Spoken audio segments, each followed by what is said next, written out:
a chat.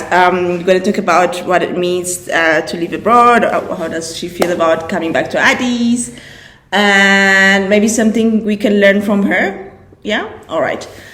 So without me saying anything, I'm going to give the mic to my girl Aiden here. Mm-hmm. So let's go. Welcome, Edu. Thank you, Seble. It's so great to finally see you. I've been following you, as you know, on social media, and I'm so grateful that I'm here and I get to see you, especially in such short notice.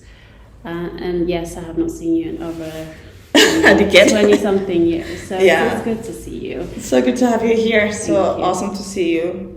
You never change, huh? Guys, besides the health and wellness and everything, the nutrition that we talk about, you should see her. Oh. She is evergreen as I knew her years ago. Well, thank you. All right, awesome. Thank you. So how's it being back in Addis and seeing everything? Well, it's definitely such a good feeling to, be home. Anytime you've been away, it doesn't matter how many years, it could be a year, 20 years or whatever. It feels really good. I feel different. I immediately felt relaxed as soon as, I came home. It's also like, a moment where you feel like, you just want to be right here in the now, because that's not what life is like when, you're working and, with your kids. Oh, yeah. So honestly, it's such a good feeling. I can't even describe it, other than, you could see it in me. Yeah. Like, I feel so happy and relaxed. And I also appreciate what I have, at home, all the opportunities and all the little things that we take for granted. I completely appreciate when I see people here, when I see, how hard life is. Mm-hmm. And, true. It's a reality for a lot of our people here. So, it's a mix of emotions, but generally very, very, very grateful and happy to be here. Yeah. Cool. It's so awesome having you here. So I know you also are a mixed family from a different culture, different background, different country. Mm-hmm. I know that you also have kids like me. Awesome kids. What is the most beautiful thing being in that mixed culture background and raising a family in something like that? Yeah. And what are the challenges, and what do you think is like the best way to approach, especially for the young people out there, maybe just who just got engaged and who just fell in love already and planning their future together, what it means for us actually taking that journey and different African culture, different European Western culture. Yeah. What does it mean?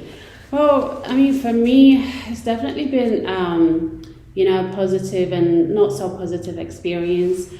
I am married to an African American person, and I lived in London for a long time, and then I moved to the US. So, I've had the experience of just being in different, culture and adjusting to life itself and the people and the language and everything else that comes with it. Yeah. And of course, yes, my kids are half Ethiopians and half Americans.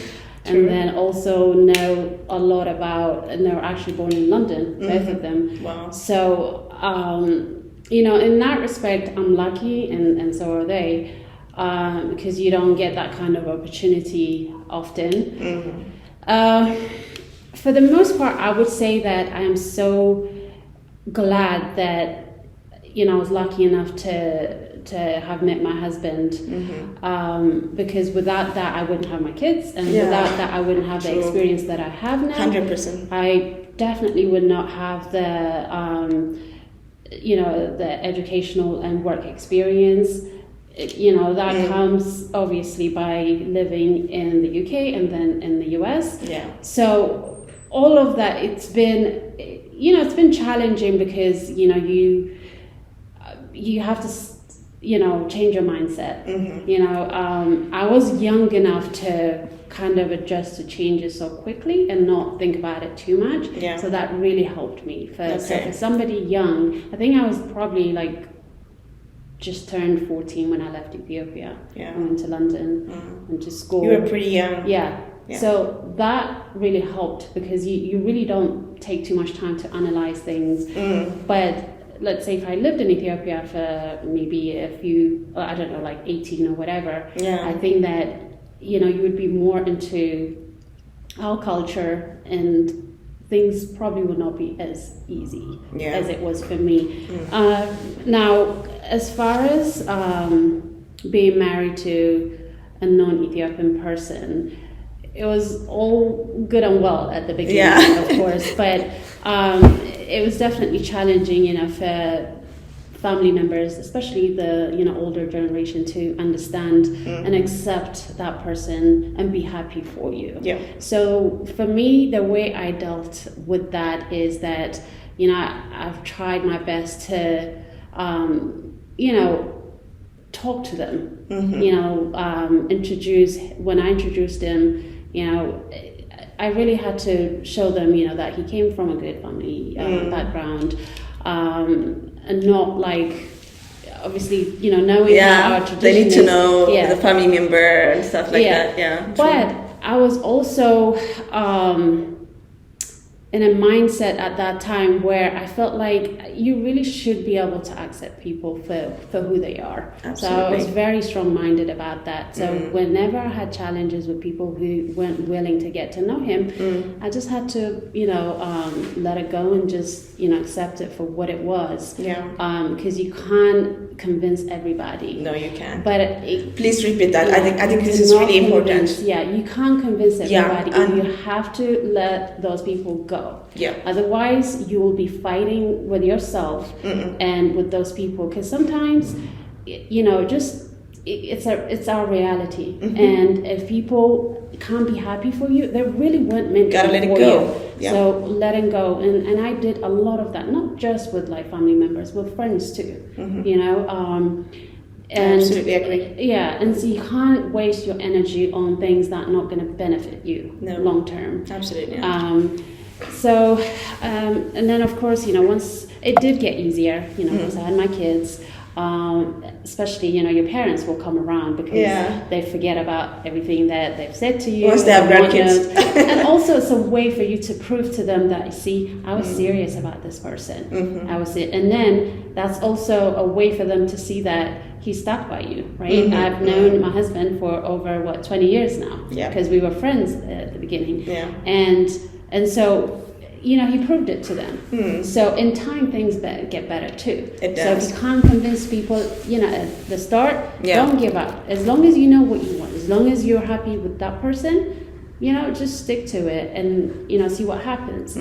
But, I didn't try to, please everybody and convince people to accept him.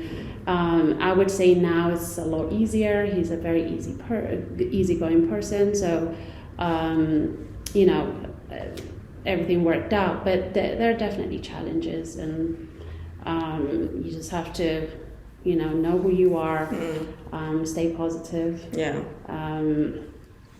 and just keep it moving, really. Keep it moving. I think it's amazing what you just mentioned. So this is exactly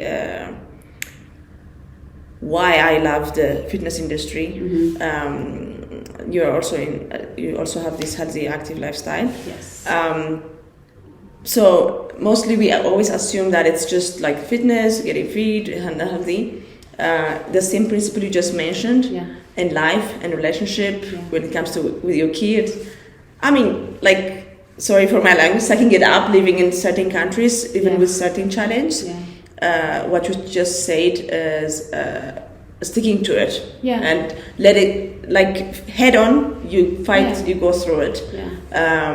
You don't stop lifting weights when it gets heavy. Yes. As simple as that. Yes. But once you pass that stage, it gets stronger and it gets easier to even lift heavier weights. So the same with relationship, the same with living abroad, the same with raising kids, the same with intercultural relationships. Yes. So I think for those of us who are completely new to going to a new country or coming to Ethiopia for that matter, or moving to US or anywhere else in the world, even within Africa, or maybe you're starting a new relationship with completely someone who's completely from different culture, can be from US or from India, wherever that is from. Just think of it this way, the same way that Aidan mentioned it earlier. You gotta push through. Life is not easy, and if there's some kind of community, even if that person, that someone you love, and is not accepting it, is not accepting that person that you love as a person, but in representation of the country where he or she is from, it's okay to say, I love you, dude, I love you, girl, but this is not going for my energy, my family. And then it's okay to let go certain things 100%. And certain people. Otherwise, you cannot convince everybody, whether family or friend or can be a stranger. Not everybody will agree with you, and that's part of life. And that's okay. I think that's exactly what you just said. It's 100% okay. 100%. Like I said, you're sure about it. You know what you want. So that person, you probably won't even talk to whoever you're dealing with for so many years. Absolutely. There are people that I know that, during our wedding time, who said some things to, like, directly to me, to even, my husband himself, and I think that was the last time I even heard or saw those people. Like, I've moved on and I don't even know where they are. So you can't let that get to you, or you can't take anything like that too seriously. Do you mind just to be transparent, because I think I'm like during this podcast I want us to create awareness and communication that I want people to know that they are not alone and they are not the only one who are facing such a thing. What exactly did they say? I mean, certain words people say is ridiculous.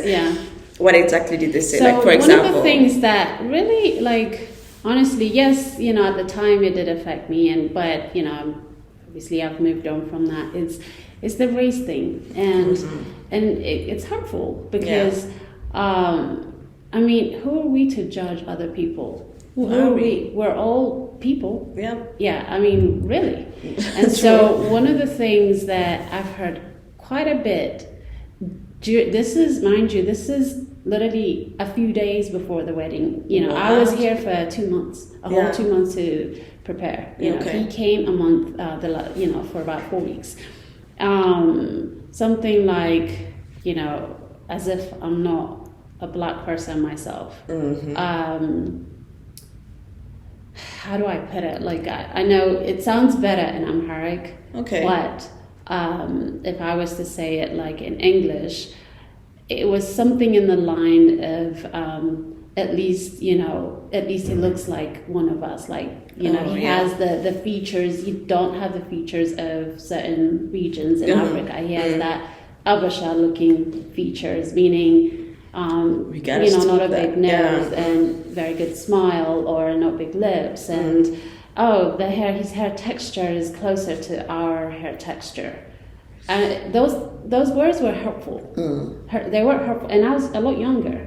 Imagine that. And the thing is, they were more hurtful because when I lived in the UK, I've experienced it, the things that I told you about. So I know what that felt like, and so for your own people to comment, obviously it's not something on your loved one, on somebody you're about to get married, potentially you have kids in the future with that person. True. Honestly, to me, you don't have to go to school to not say those things, and because once you know that it hurts someone else's feelings, why do that? Yeah. So it's mind blowing to me. Like I don't understand it.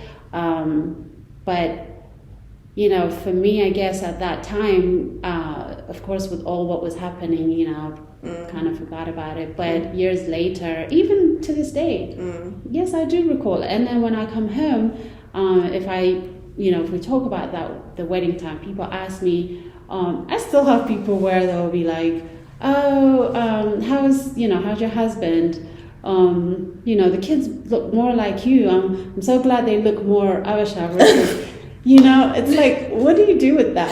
What do you do with that? You can't say it's like, this is something that we say with my sisters, no? It's like, and we talk about certain things like that over the phone. And they say like, sometimes if people don't have something nice to say, just don't say it. I mean, life is hard enough already. I mean, didn't we all went through a lot of hardships the past 2, 3, 4 years? Yeah. And just shut up. I'm sorry. It's like, we say that, like, if you don't have something nice to say, it's like, oh my God, you are looking a little bit chubby. Yeah. Like, why? It's like, and then sometimes it's like, I think once someone, also a family member, said, because you mentioned that, I think I want to mention that too as well, because my my husband's from Germany, and some part of people from, and there's like, sometimes when this, all these racial issues come up and stuff like that,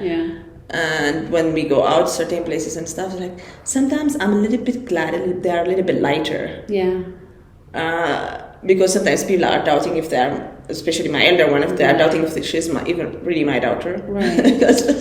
And then it's like, I'm actually a little bit glad that they're a little bit lighter, not to the hair or whatever. Right. It's like, and I'm like, what do you say?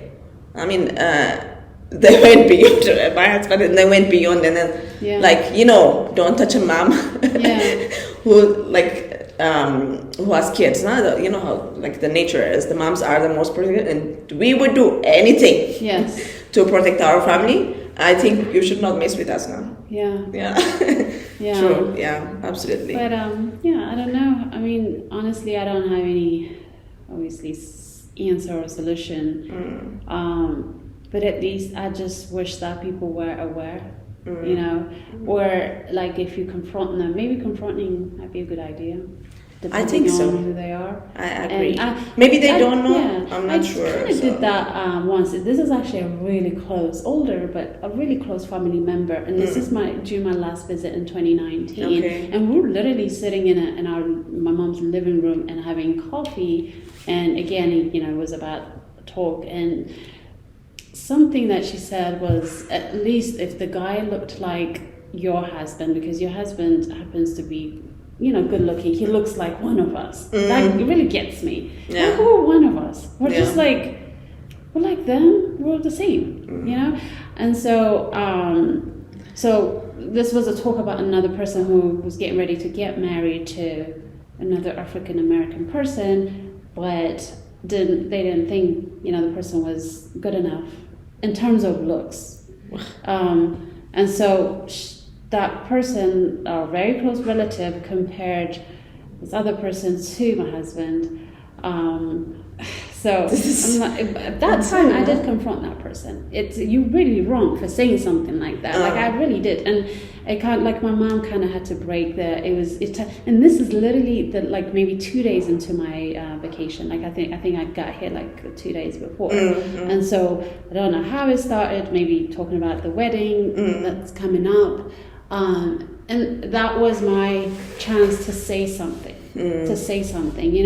because you're really making a fool out of yourself too, by, at least I was somebody like a family member, and I can confront you and we can argue and end it here. But, other people can take it, like in other countries, this is a serious thing.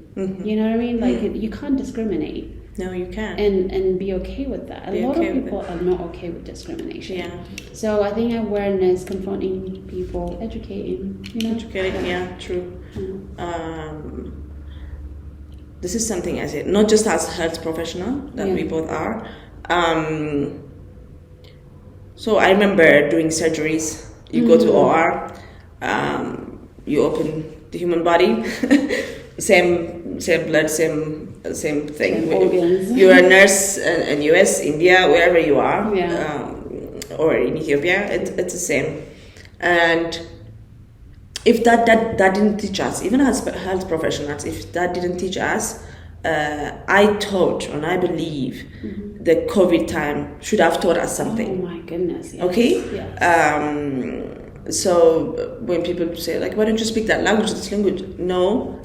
If that time didn't teach us and bring us to actually whatever spiritual relationship that everybody who's listening right now is in, it can be God, Allah, the universe, whatever you believe in, if that didn't bring you back to our senses of seeing human as human beings. And humble us. And humble us. I think sometimes me as a believer of God, I would think like, okay, someday God is gonna be just mad. Yeah, I mean that really gave me goosebumps. Yeah, if that didn't bring us to unity and humbling and helping each other and accepting, and when you meet someone and try to learn about that person as a person, what he likes, what she likes, and as a person, and see beyond what you see externally. Don't we say like, don't judge a book by its cover? So pretty much, and if that COVID, I believe that health professionals should get that also. If we couldn't see human or children wherever they are from as they are, we are going in the wrong direction. Absolutely. And as Habesha, as African, as someone related to European culture, US culture, my family is have also in US, UK, you name it. I mean, these days everyone is everywhere, and what happens in US affects me personally, because there are my nephews there. There's you, there's my family. And what happens in Germany, Ukraine, whatever you mention, we affect each other. It's like an ecosystem. So unless we accept and support each other, and especially when I see people from African origin or whatever culture, whatever we are, seeing that against each other, it just breaks my heart. And I think we could do better. I really believe we could do better. Something you mentioned about education and awareness is one thing. I hope this helps create that among our community in a way.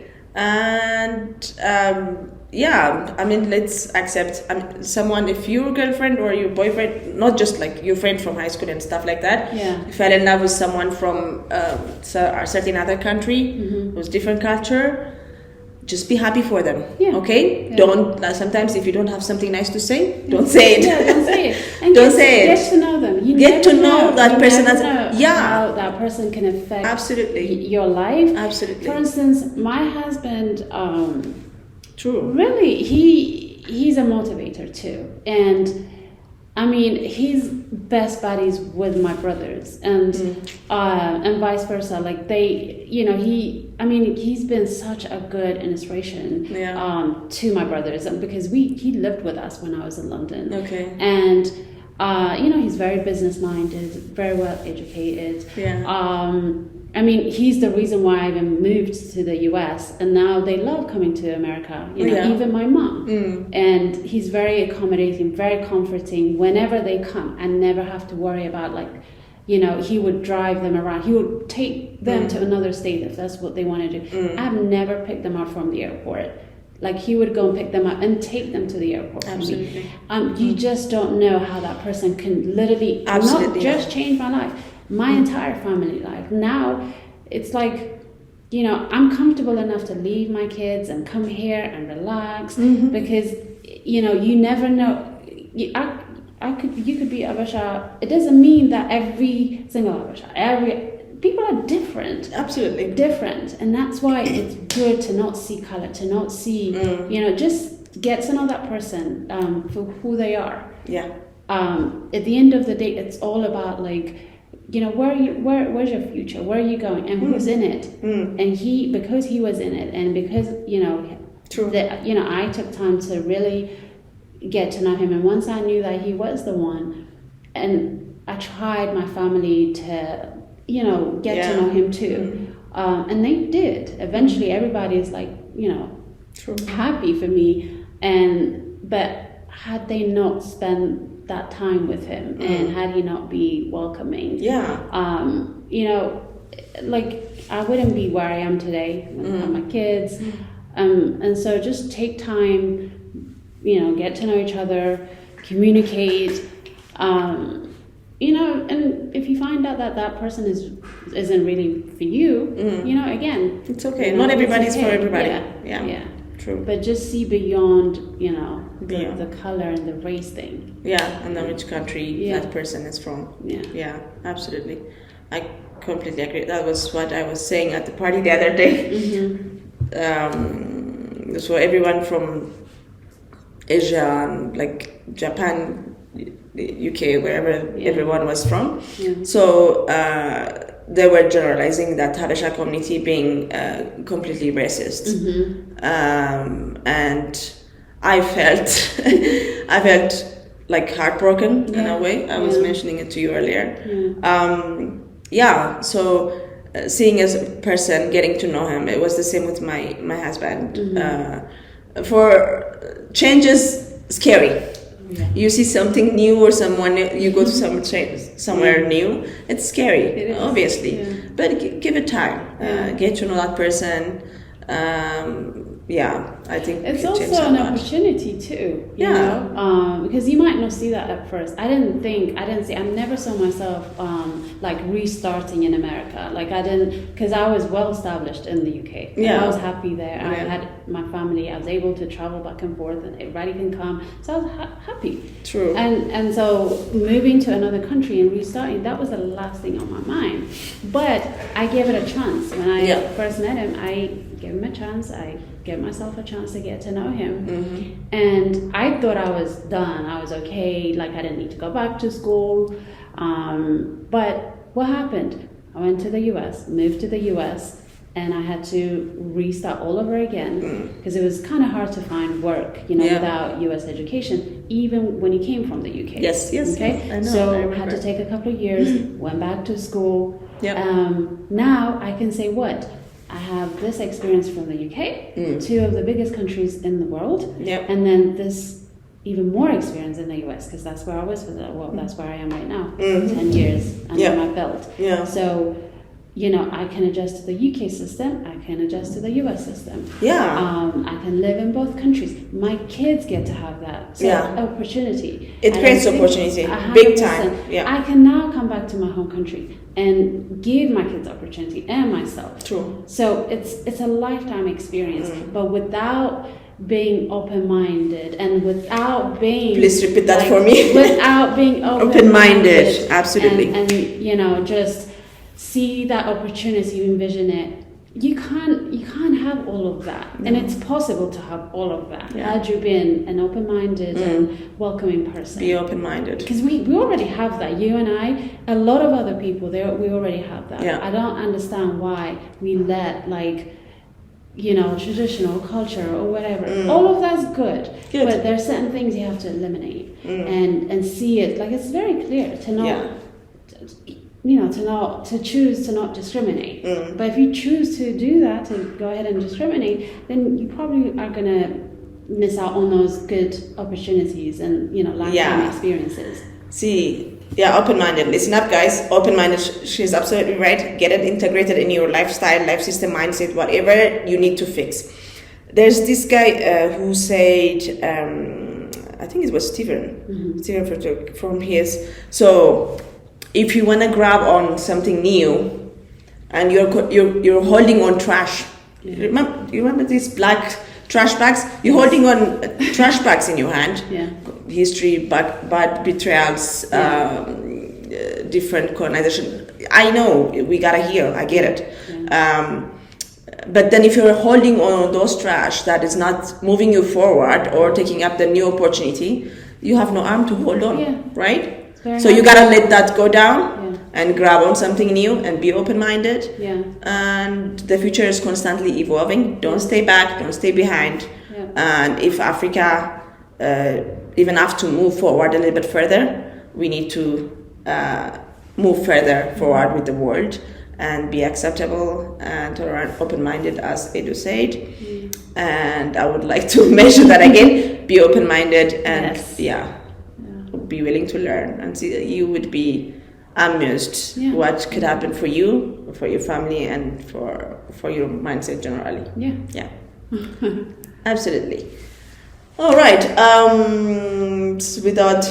Do you have anything else to say? Well, honestly, I just want to thank you. And earlier, I wasn't joking. It was truly like on my bucket list. You know, every time, of course, I've connected with you after years online, and I saw so many things that we have in common. And of course, I remember the old days when we were like, little and young, with our funny dresses. Yeah, true. And so to have this experience again, and it's such like I always think about you, and I literally see you on daily basis, on social media, and I take a lot of things from you. I just want to thank you for what you do for like inspiring so many, specifically women too, and not to even say the gender thing, but like I know that you inspire a lot of girls and a lot of mothers, and you do it so like passionately, and it means a lot to me. And this has been the highlight of my trip. Whether you oh my god, I feel so humbled. And thank you so much. I appreciate you. It really means a lot to me. Like not just my family member or my friends, even on socials. There's a lot of you guys who actually really support me and encourage me. Hey girl, keep it up, as much as they are the other side of people. But when you hold on to the vision that you have, it helps, and I appreciate you, 88. Thank you so much for coming. I'm so humbled, and so awesome to see you, and to see you and the family. Obviously, it was amazing. We were so little, and it's inspiring, and I hope to see a better future. And when people sometimes ask me, it's like, where are you from? From the world. I tend to say that because then you have to explain a lot. After a while, it gets exhausting. But I want us to all stay communicating. Staying well. I won't leave you alone. So. Oh, come on. And I think let's keep pushing. And I'm so glad we did this. I think it's needed and it's important. You and I go through the same thing, I'm sure, on a daily basis. On a daily basis, absolutely. And if we went through something, and I think I want to leave something behind. Maybe someone, if I knew certain things, which I also mentioned on previous podcasts, if I knew certain things before going somewhere, before doing something, would have prepared me, maybe make better decisions on certain things. Don't be offended, don't be crying, even like hiding this, like how could they say this to me? Maybe cry a little and just just move on. But then just to all my fellow beautiful people out there who are from Africa living somewhere else in the world, or who are from somewhere else in the world and based in Africa, you want to do something amazing to this world, you want to give back, whatever profession that you're in. We appreciate you all. Yes, I appreciate you personally as well. Let's keep pushing, and I want you to remember one thing: both of the sides. You're not alone. Yes, you are not alone. Absolutely not. And I hope this helps. If you feel like you want to share with someone, a family member, a friend who might benefit from this, share with them. And if you are one of them who are actually want to share something with us, please drop it in the comment. Make screenshots, share it on Instagram, on socials, tag me on Seble at Seble_Discrimination. And let's communicate, let's stay healthy. And I always say health and wellness is generally social, physical, mental, spiritual, all that things that we always talk about, holistic, as we all know. So let's keep it like that. Let's have fun. Life is awesome. It's the way we see it. So you're not alone. Reach out to us, comment, drop in your ideas, and we would love to hear from you as well. And ADA, thank you so much for coming here. I love you. I appreciate you. I love you too. Thank you for having me. So awesome to have you here. And that's it. That's all for today. Peace, love, Africa. Let's go.